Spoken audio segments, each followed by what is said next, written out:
अब आप सुनिए ध्यान से पुत्रदा एकादशी की कथा। युधिष्ठिर बोले, हे केशव, आप कृपा कर श्रवण शुक्ला एकादशी की कथा का वर्णन कीजिए। तब भगवान बोले, हे राजन, इस एकादशी का नाम पुत्रदा है और ये पुत्रों सहित सब सुखों को प्रदान करने वाली है, सब पापों को दूर करने वाली और सदगति को प्राप्त कराने वाली है। इसलिए इसे ध्यान से सुनो। इस कथा के श्रवण मात्र से वाजपेयी यज्ञ का फल मिलता है। हे राजन, प्राचीन काल में द्वापर युग के आरंभ में एक बड़े प्रतापी राजा महाजित थे। वह अपनी महिष्मती नाम की नगरी में रहकर पुत्र की तरह प्रजा का पालन करते हुए दुष्टों को कठिन दंड देते थे।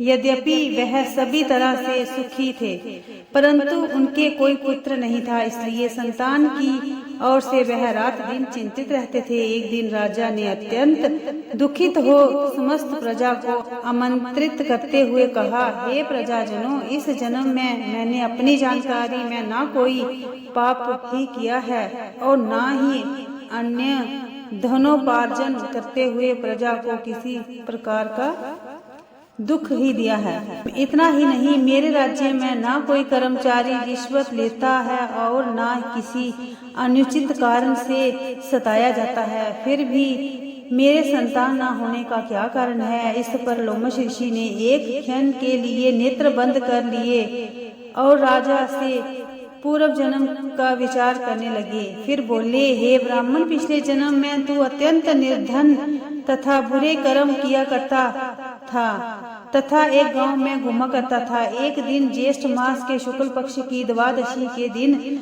जबकि 2 दिन से भूखा था, दोपहर के समय एक जलाशय पर जल पीने गया।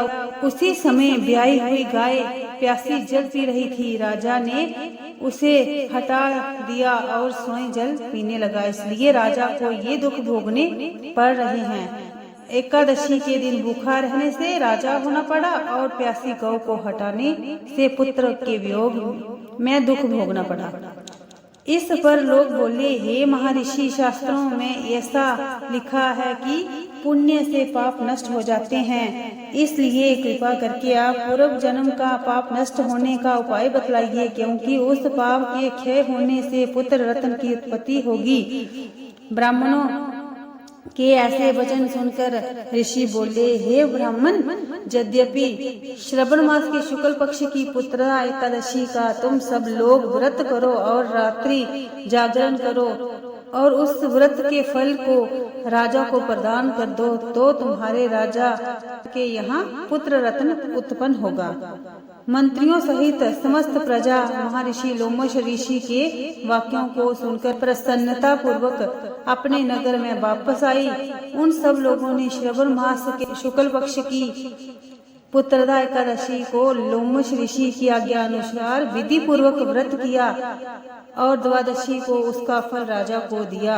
उस पुण्य के प्रभाव से रानी ने गर्भ को धारण किया और 9 महीने पश्चात उसके एक अत्यंत तेजस्वी रत्न पैदा हुआ। हे राजन, इसलिए इस एकादशी का नाम पुत्रदा पड़ा। जो मनुष्य पुत्र रत्न की प्राप्ति करना चाहते हैं, उन्हें इस एकादशी को विधि पूर्वक व्रत करना चाहिए। इस व्रत के प्रभाव से इस लोक में सुख, परलोक में स्वर्ग मिलता है। कथा समाप्त होवत है। विदा होए हनुमान, राम लक्ष्मण जानकी, सदा करो कल्याण। सियावर राम जय जय राम, मेरे मन बसियो सीताराम।